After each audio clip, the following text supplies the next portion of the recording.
10 tahun penelitian itu kita harus merasa ini hak cipta.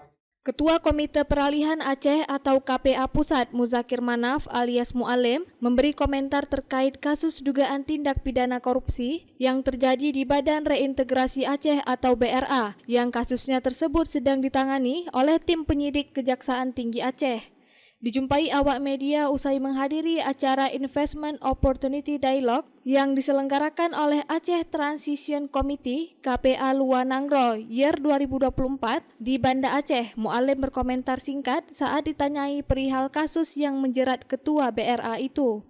Mu'alim mengatakan kasus tersebut sepenuhnya proses hukumnya diserahkan ke aparat penegak hukum. Penanganan kasus BRA ini Mu'alim kan sudah ada penetapan tersangka. Nah, sikap KPA kita sendiri bagaimana terhadap ini? Kita serah hukum aja. Mana yang baik. Kita tunggu.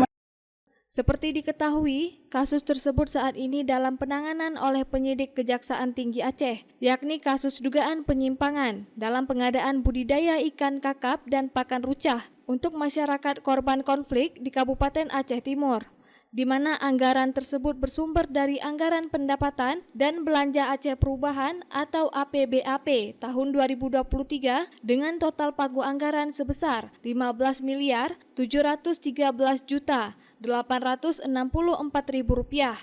Kejati telah menetapkan 6 tersangka dalam perkara tersebut, yakni SH Ketua BRA, ZF Wira Swasta, MHD PNS pada Sekretariat BRA, M. PNS pada Sekretariat BRA, ZM Wira Swasta, dan HM Wira Swasta.